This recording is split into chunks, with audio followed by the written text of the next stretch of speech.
What's going on, guys, and welcome back to another video. So we actually have a lot of very interesting things that are going on right now that I need to address. First off, what is happening tomorrow? Are we seeing stimulus checks tomorrow? No. But what is happening tomorrow that is so important? Here's what's happening tonight. Okay, tonight at midnight technically, but really tomorrow is going to be the first time that millions and millions of Americans lose 100% of their income simply because of unemployment benefits expiring on the federal level. I got more updates on that. We also have a little bit of talks regarding the stimulus checks, have some stuff to discuss regarding vaccines for children between the ages of 5 and 11, and I also want to dive into what is going on in Afghanistan right now. There's a lot of stuff happening, but again, hopefully you guys are having a wonderful day so far. Hopefully you guys had an incredible weekend as well. But let's get into the updates. And if you could and you enjoy these updates, do me a favor, go ahead, hit that like button because it really does help out the channel. Here's what we know. Lawmakers are pushing each other to make a drastic move right now. They say that climate change cannot wait. We need to provide for those that have been impacted due to the recent wildfires and Hurricane Ida. Many lawmakers are urging Nancy Pelosi to come back and bring the $1.2 trillion bipartisan infrastructure bill to the floor of the House. And they want her to do this quickly. They say that there are billions and billions of dollars in the infrastructure bill that could help people in Louisiana, Mississippi, New York, New Jersey, and many other states that are going through flooding right now. Just to give you an idea, just because we see flooding happen and then the water goes away, okay? It just gets rerouted into the rivers, it dissipates, whatever, right? The water just goes away. Just because the water is not there and it's not visible does not mean there aren't settling issues under, high rises and under buildings and under bridges. Doesn't mean there's not issues regarding, drywall, rotting, mold, things like that. And so what we are seeing is lawmakers are pushing to include more for infrastructure in this next bill because of the recent events, but let's get the money out there as quickly as possible. Well, this also brings up the other question is, well, if we can get these bills out quickly, that means the other stimulus, that means the other legislation that is tied to those bills is coming right along with it. That is good news. So, according to many, they are saying that this could mean we will have more stimulus very soon. Yes, they are saying stimulus. They're using the words stimulus more and more lately. And the main reason for that is because this $3.5 trillion infrastructure bill is mostly stimulus. So, this is actually good news. We also know that right now, lawmakers are saying that at this time, we need to consider multiple other programs as well. We need to consider unemployment benefits. Many argue that in states that saw massive flooding, many people could simply be out of work for some time because those businesses could be closed down. People could be kicked from their homes simply because they need to be repaired. And millions of people are about to lose 100% of their unemployment income. And that's going to happen tonight, which means tomorrow they will have an income of zero, of nothing. Just to give you an idea, okay? Just to give you an idea how bad this is. What we know is that the White House is not looking at extending the unemployment benefits. Our senior leaders are not looking at extending benefits either. Mitch McConnell does not want to extend unemployment benefits. Senate Majority Leader Chuck Schumer is not talking about extending unemployment benefits. Nancy Pelosi, again, not talking about extending unemployment benefits. Yes, she would like to. Many would like to, but it comes down to, is that a higher priority than other things like infrastructure and the stimulus package that we're trying to work on right now? Some say yes, some say no, but we will see. Reports today show that unemployment benefits end, but when they end, this is the key. This is the thing that makes many lawmakers extremely upset. When unemployment benefits end, and we've already seen it end last year when the $600 per week ended. We saw it end when the 26 states ended the $300 per week boost.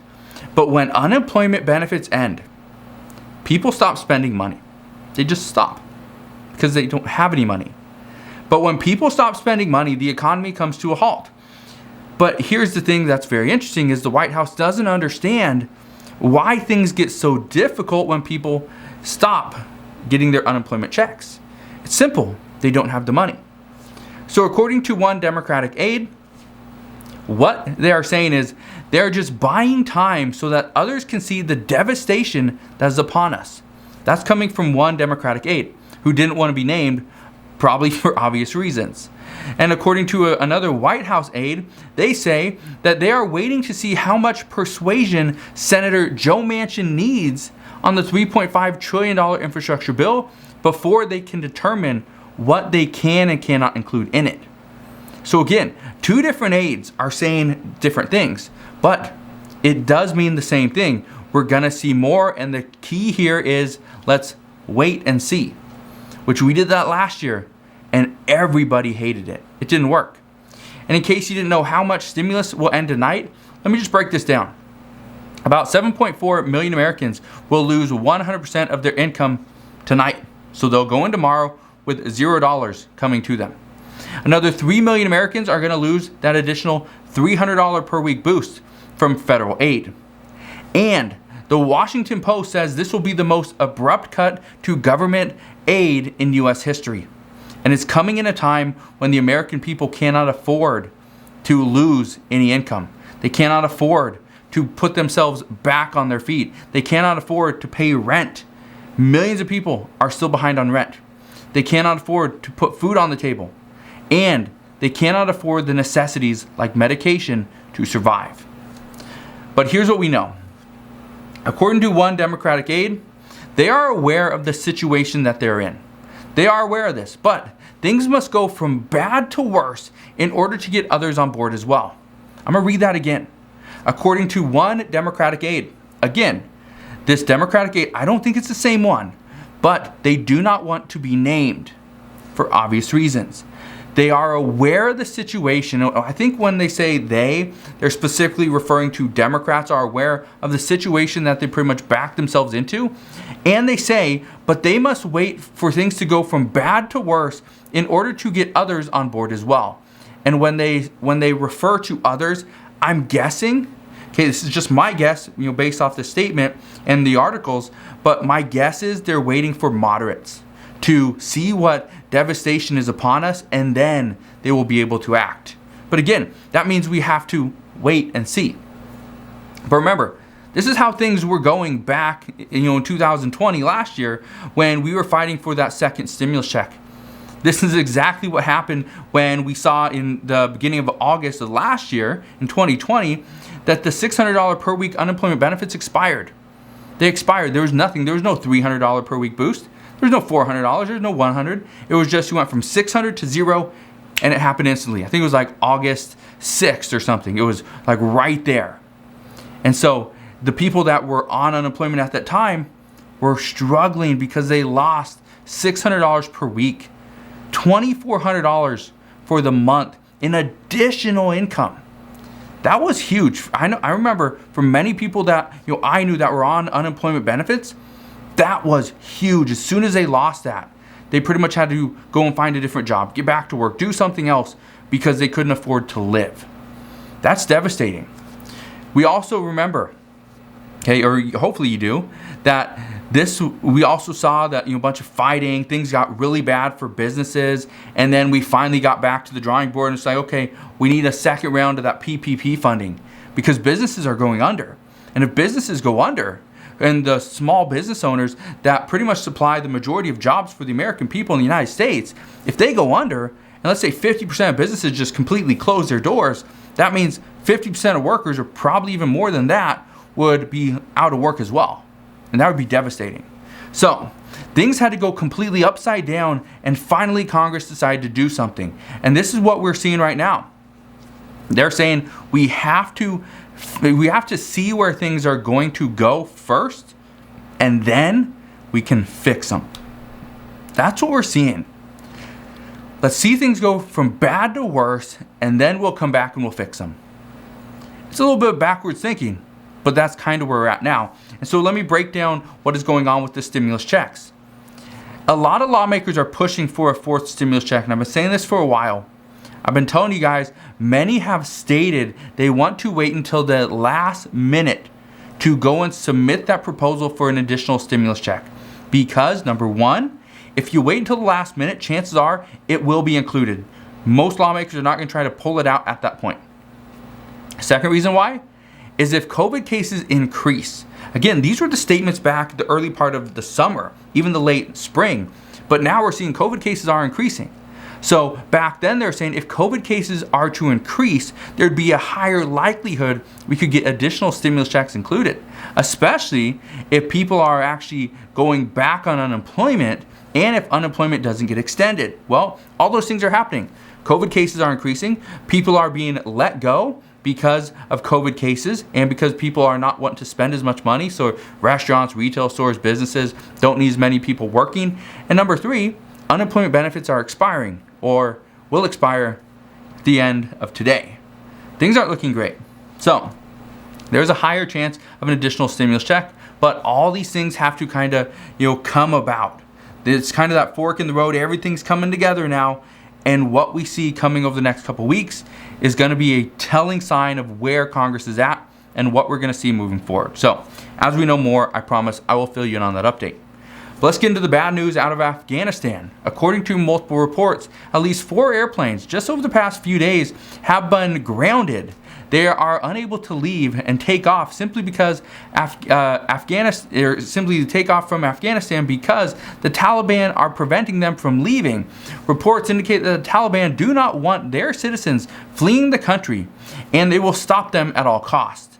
Well, the issue there is we are still trying to get out, I think, a couple hundred U.S. citizens as well. However, many of these U.S. citizens are not going to travel to the airport because they worry for their lives, which is true. If you travel to that airport, you are a U.S. citizen, and you try to get on an airplane, chances are something's going to happen. So, according to reports, U.S. citizens are pretty much staying put and hoping the U.S. military will come and get them. But again, this has to be a covert operation because the U.S. has pretty much came to an agreement with the Taliban that they would be out of Afghanistan by August 31st, which we were. They were September 5th now. But if we go back in, what does that say? We don't know. So we'll see what happens there. But again, as I know more there, I promise I will fill you in on that update as well. Let's get into the COVID news for today. Health experts are saying from around the world, they are saying that the only way to prevent a winter surge at this point is to vaccinate children. They say, and many of these health experts are saying the only way to stop the spread right now is we have to get children vaccinated. We have to do this because children are in school. Children are the ones that are spreading this virus. Parents, adults, grandparents, the elderly, they're all contracting this virus mainly because it's coming from the children first. So if we are going to stop the Delta surge, this has to happen with children. If we are to see this COVID variant Mu, then we have to get children vaccinated. However, according to Dr. Scott Gottlieb, he says that children ages 5 to 11 could be ready for vaccines by this winter. It would most likely come by the end of this fall. However, winter would be most likely the time that it happens. He says this is a very optimistic scenario. He also points out that the application will most likely be submitted sometime in October. However, according to reports and according to their recent approvals, it usually takes about 4 to 6 weeks. So let's say they go and submit their application for children from 5 to ages 11. If they do this at the end of October, let's just say November 1st. Well, if it takes 4 weeks, that pretty much puts us into the 1st of December. If it takes 6 weeks, that'll be about the middle. So that's what we're seeing. Sometime in December is the most likely scenario at this point. Experts also say that this will be a turning point in this pandemic, but in order for this to be a turning point, this requires children to take the vaccine, which means some parents who are going to opt out of this vaccine for children are going to hurt our chances of getting out of this pandemic quicker.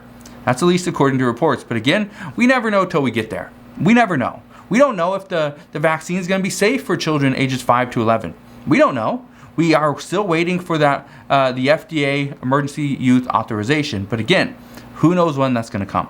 But what I can tell you is, as I know more, I promise I will share all the news and updates as we get them. Again, I just want to thank you guys for watching. Have a wonderful rest of your day. Have an incredible week this week as well. Also, have a great Labor Day. I will be back on tomorrow morning, fill you in on any news that we hear. But again, thanks for watching. Consider subscribing, and I'll see you guys on the next one.